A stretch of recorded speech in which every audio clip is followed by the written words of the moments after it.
5, 4, 3, 2, 1.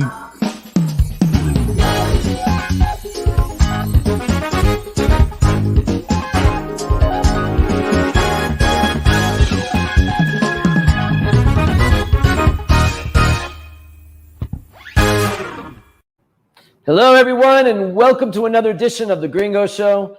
So happy to be back in our studios here on Paseo de la Reforma in the beautiful Mexico City, and not with a view of New Jersey.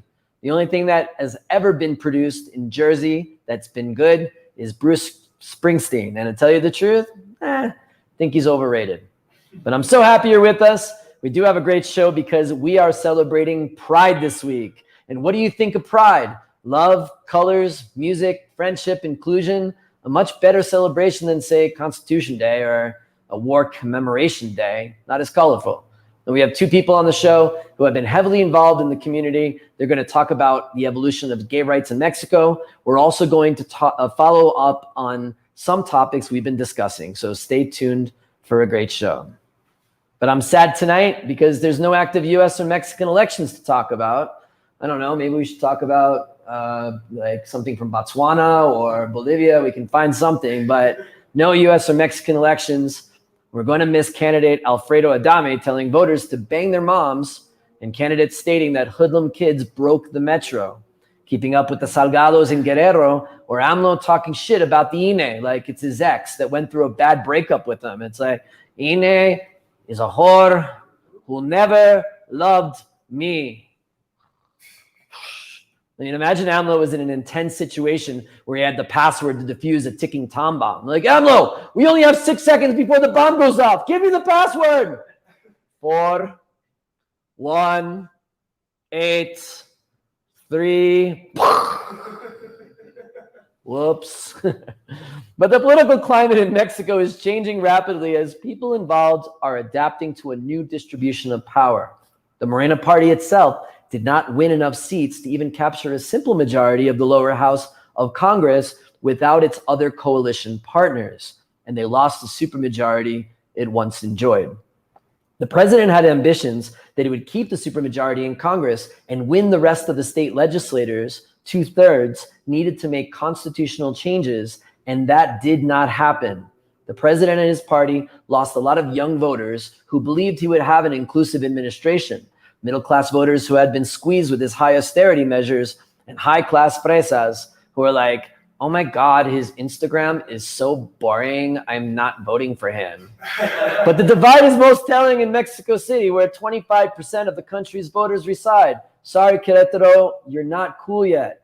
But there was a sharp divide between the east and west of the city, where the east stuck with El Peje, who love and appreciate that he sold tickets, or cachitos, to raffle off the presidential plane, and then just decided not to do it anymore. By the way, is anybody asking what happened to the people who bought those tickets? Like, were the tickets really sold? Did you have to go to the government office after to get your money back when they canceled the raffle? Like, which office do you have to go to? Did you even buy a cachito? Nobody thought about it, right? Or people from the west of the city, where they've just been fed up with his response to COVID, the volatile economic situation the country is facing, and who did not like the logo of the new airport? Trazo la línea en mamut. The division was so apparent, it spurred a number of memes like this one. Pretty funny, right? And how about this one? There you go. And scandals are surfacing even after the election is over. Just recently, the Reforma newspaper reported that the governor-elect of the state of San Luis Potosí is being investigated for money laundering and, check this out, illicit enrichment. Illicit enrichment. Sounds sexy, right? Like, I want to go to jail for illicit enrichment. But first of all, the governor-elect Jose Ricardo Gallardo Cardona's nickname is El Pollo, the chicken. And I got to tell you, to be honest, I don't know if I'd vote for a chicken to be governor. Maybe a prime rib, maybe a delicious beef Wellington, but not a chicken. However, come on, guys. Hey, come on, audience. However, it is uncovered that the chicken's family acquired during the last 10 years at least 19 properties with a combined value of 58.6 million pesos, but didn't report it to the tax authorities. And him and his father, and I'm guessing his father's nickname is Big Chicken, are being investigated for looting more than 734 million pesos from the municipalities of Soledad de Graciano and San Luis Potosi City, where they were mayors. That is a shitload of money. As well, on the Morena party is the fallout from the collapse of Line 12 of Mexico City's metro continues. Another reason why the ruling party lost so much. After a preliminary investigation uncovered graft, corruption, and poor workmanship, focusing on the country's richest man, Carlos Slim, and his company, who tried to cut corners and did a lousy job in causing the deaths of 26 people. A larger investigation is to follow, but not too many people were surprised by these findings. The next few months are going to be interesting to see what the president's moves are going to be and what type of legislation will get passed. And of course, tune into our show for all coverage coming up about the administration. President Biden last week signed into law a new federal holiday called Juneteenth, commemorating the end of slavery in the United States and the celebration of Black culture in the country. Horny Mexican women are wondering, is it true? In other Civil War related news, I guess, do you remember that show Dukes of Hazzard that appeared on US TV in the 1980s? And the main characters drove this car called the General Lee, named after Civil War Confederate General Robert E. Lee. And folks, I can't really make this up. A replica of this car was found in the Navarte neighborhood in Mexico City last week, crashed into a tree in front of the Alcaldía of Benito Juárez. The driver had minor lacerations on his head. And I want to tell this guy, when you drive around the city with a symbol of slavery and oppression on the hood of your car, karma's a bitch. And it's just another example of how sometimes people in our fair city use symbols without understanding their meaning. You may be driving on one of the streets and may see a swastika hanging from the window of a taxi. We don't know for sure, but I'm thinking that the driver does not support or understand the repressive regime of Adolf Hitler and the Nazis who exterminated 6 million people, and probably would have sent that taxi driver to the concentration camps as well. I don't know exactly what Hitler thought of Mexico, if he would have felt comfortable donning a Speedo and hanging out on the shores of Acapulco, but we know he didn't like anyone that makes mole instead of bratwurst. And there are times where words don't mean anything. You may find yourself in a nightclub with partygoers dancing to an electronic remix of Adele's hit song, Someone Like You, which happens to be the saddest song ever sang in the history of songs. Besides Rocío Durcado's Amor Eterno, that's some sad shit. But how are you at a nightclub happy and dancing to this?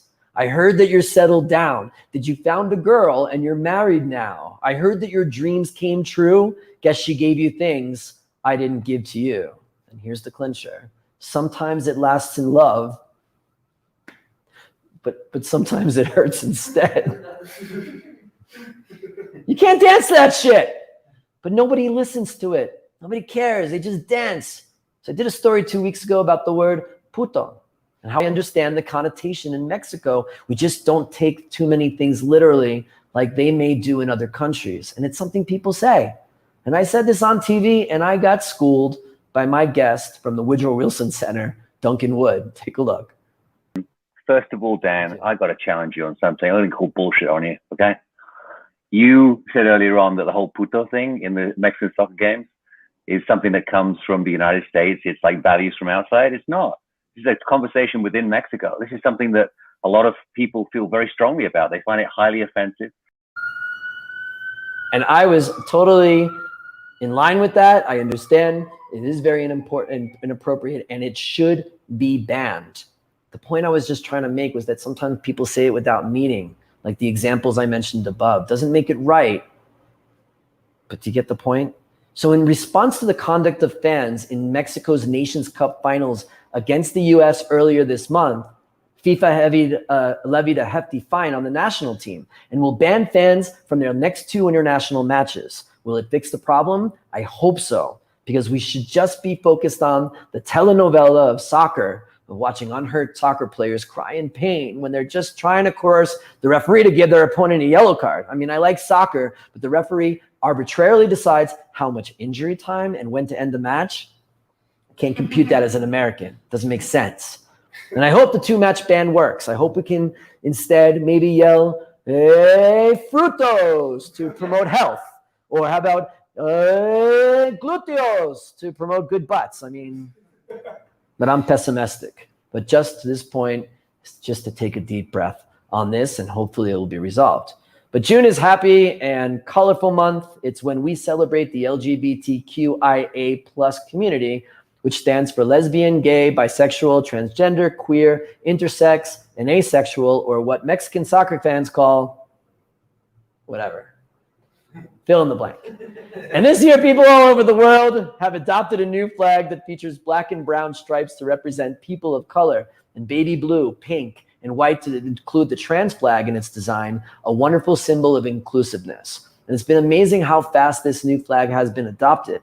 I mean, there wasn't like a UN LGBTQIA plus council that voted on this. Like the delegation from Uzbekistan votes no on using baby blue in the new flag design.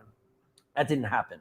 The design made by Daniel Casar caught on and went viral on social media. Just another example of the power of Instagram to change symbols. And of course, with new robust capitalism, you can now buy these cool pride flag socks or this progress tote bag to show your commitment to inclusion. But our main focus tonight is on Mexico and the current state of the community and its evolution over the years. During the 75-year reign of the PRI, the rights of gays were oppressed. Everything was underground. But it has evolved over the years, at least in the big cities, like here in the capital, where in recent years, on the Paseo de la Reforma, hosted a vibrant and colorful gay pride parades. Same-sex couples are able to hold hands in certain parts of the city.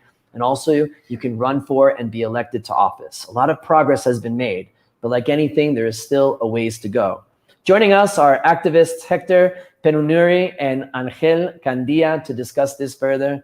Thank you guys so much for joining us on the show. Really appreciate you being here. Gentlemen, tell me, how bummed is the city right now that for a second year in a row, the Gay Pride Parade or the Pride Parade, excuse me, has been canceled? Why don't you start out, Héctor? Pretty sad. It's a shame, but still we have the digital parade, which is really awesome, and we are trying to make as many things as possible to make people feel the hype of Pride and everything that it represents. So yeah, we're trying to make the most out of the situation. Still, we know that some people are going to take the streets. It's not going to be the official parade, but hey, we're trying to work with what we have. What do you guys think about the corporate sponsorship of the Pride parades in the past, where, you know, you go in front of Liverpool and they have like rainbow colors, and everywhere they change their logos on their social media? How has that really affected the parade and the whole Pride Month in general? Angel? I think you might be muted. Yeah, I'm sorry. There you go. There you go. I think that I have a kind of a bittersweet relationship with this topic. From one side, I really like the fact that more companies are making themselves known and visible, and throughout their workers and going to this taking the streets. And from another side, I do feel kind of I don't know. I don't really like the fact that some companies do use this for a paint washing issue, right? So, right. It's a bittersweet relationship. Yeah, I understand. But tell me more, Angel, about this evolution, because as I understand, in the 80s and 90s in Mexico City, it was very oppressed. It was very underground. You had to there was only a certain number of bars. And then 2 years ago, the last Pride Parade, so many people on the streets, so much love, so much activity. How have you seen in your time in Mexico City this evolve over the years? It's been amazing. It's been amazing. It's evolved to become a huge party, a huge time for celebrating ourselves, but it's also kind of I don't know how to explain this, but it's when you live in Mexico City and you get to live this parade and this Pride Parade, you get the sense that you're part of a community that has evolved and has grown, and every time more people feel part of it. But sometimes you have to take a look at the picture and realize that Mexico City is not the rest of the country.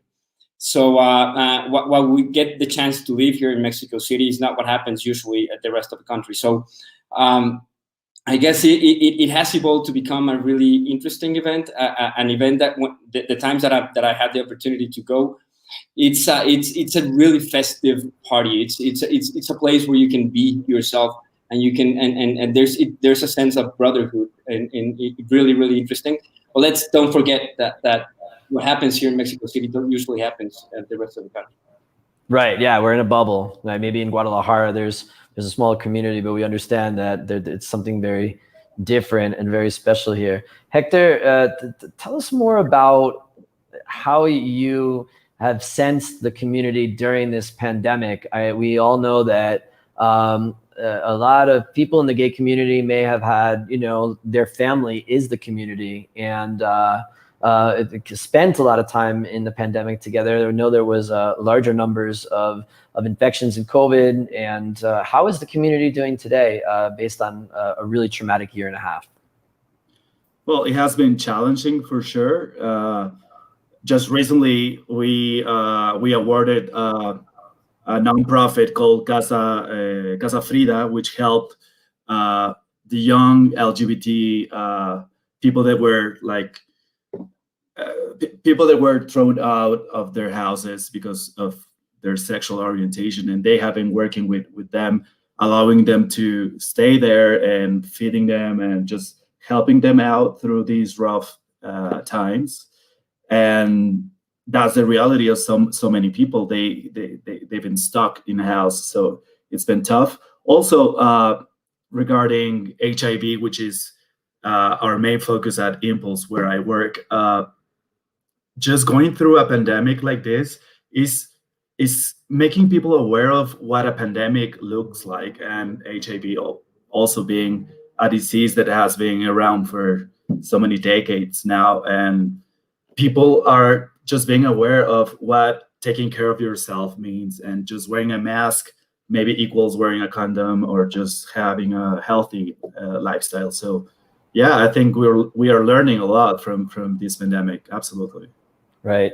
So, I mean, if you're comfortable sharing with us, were you guys AMLO supporters before 2018? And I'm asking because a lot of young people, a lot of people from the community were really excited about this idea that with this new administration, there would be a lot more inclusion and a lot more representation from various minority groups. And many people have criticized that and said that did not happen. And so there's been a real change in what people feel about the administration. Angel, what's your thought on that?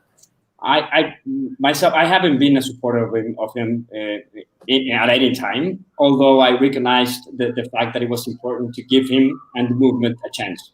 We were fed up with the other governments and other parties, and so we needed a chance and a change of government. I didn't vote for him. However, when his government started, the very first year, I had really high hopes of what could happen regarding our community.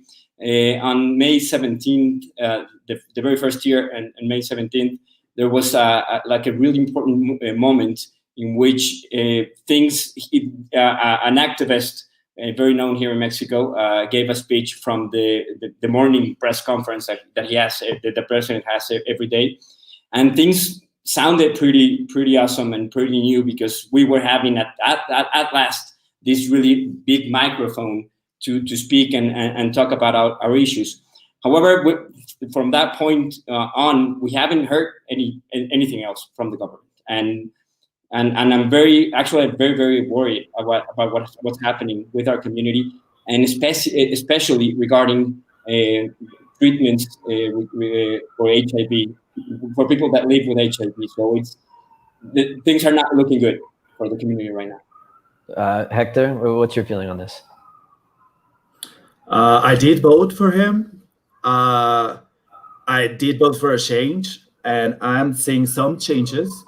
We're not where we are supposed to be at, but I guess I am a bit hopeful of how things are going to develop in the next years, absolutely, I feel like we can do a lot more.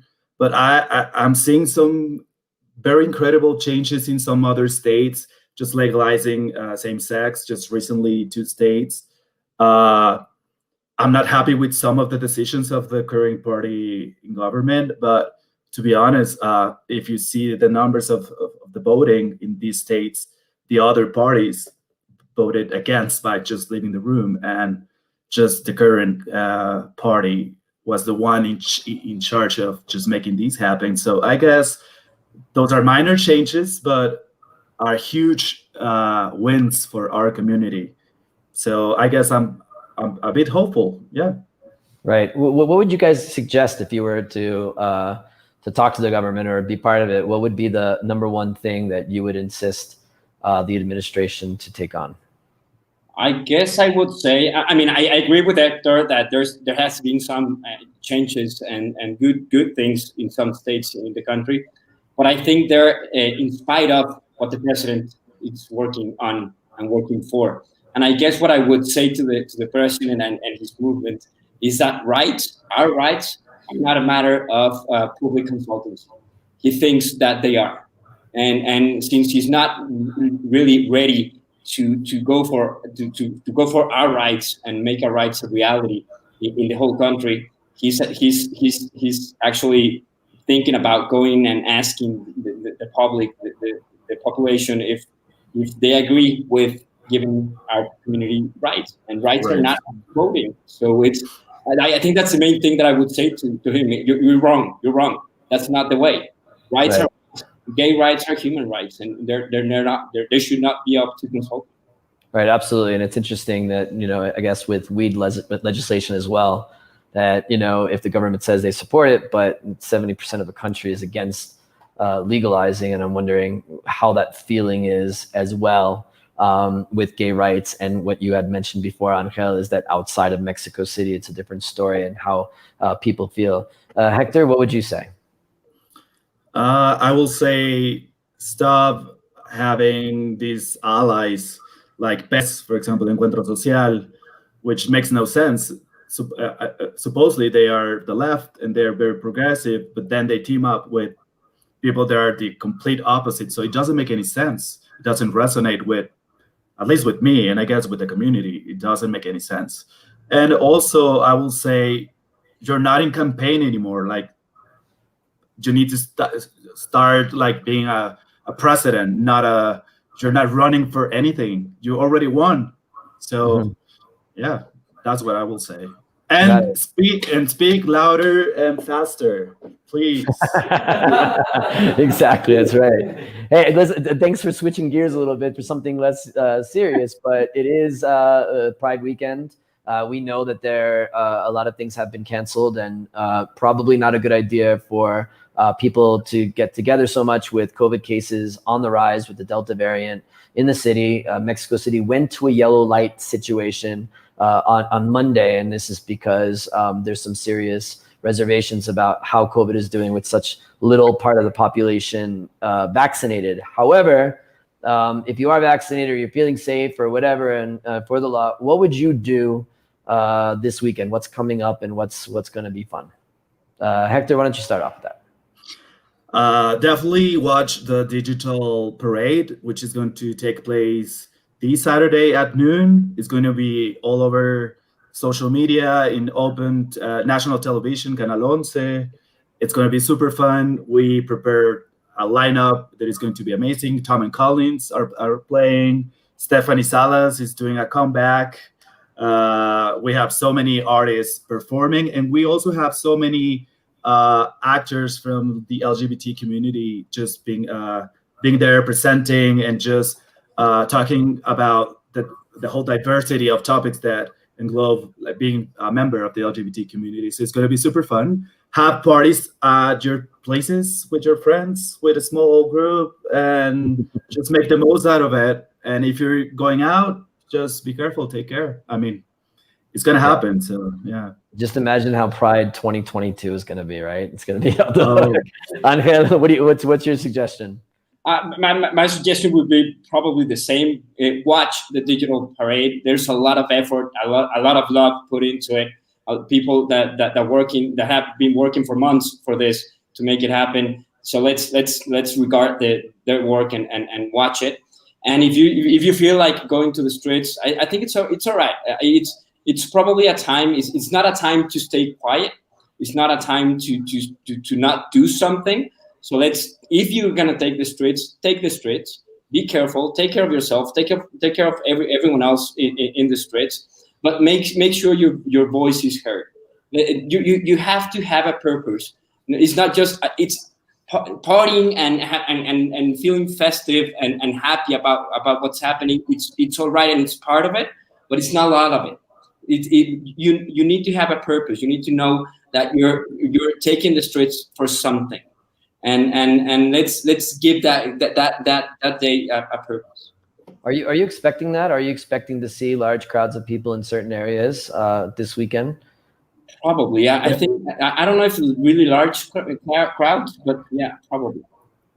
Hector, it's probably not going to be as festive as some other years. It's going to be more like a feeling of a protest, since like Angel said, because there are so many things going on right now with our community. So it's not going to be, it's not going to have the same energy. It's going to be different for sure. Yeah. But yeah, expect some people, at least in Mexico City. We've seen it in some other states. They have their Pride parade in previous weeks, and that's the sense of the parade in those states. So I'm assuming it's going to mimic the same situation. Yeah, I understand. Guys, I know that you're both working really hard on so many different issues right now that are affecting the community. I know it's kind of a bummer that this is the weekend where the flower is a blossom and gets shown to the entire city and country and give people hope and to be able to be their authentic selves. And I know you guys have been working hard in your stuff. So thank you so much for doing that. And I wish you guys have a great Pride this weekend.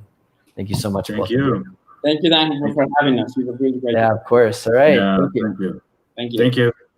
That does it for this edition of The Gringo Show. Hope you enjoyed watching us instead of Inseparables, Amor al Límite. Please go and visit our sponsor, Pinche Gringo Barbecue, for the June special Bushmill ribs. And you can answer the question, how many Bushmill ribs will it take to get you drunk? I don't think any, but try it. And if you get drunk, I'll buy you another rack of ribs. It's Pride Month, so come and celebrate diversity and inclusion with a Pride cake or some other specials at the restaurant. Also, a programming note, next week is our mid-season finale. Yes, it's our last show until we break for the summer, and we have a special guest. We have Mexican Undersecretary of North American Affairs at the Secretary of Foreign Relations. Roberto Velasco will be on the show. Some other fun things. It's going to be a show you do not want to miss. Please follow us on Facebook and YouTube at The Gringo Show. See you next week, because you know you're going to miss us during the break. Have a good night. Pinche Gringo, Mexico is laughing thanks to you. We like to watch you dance salsa and listen to your bad Spanish too. We like to watch you almost die from spicy food.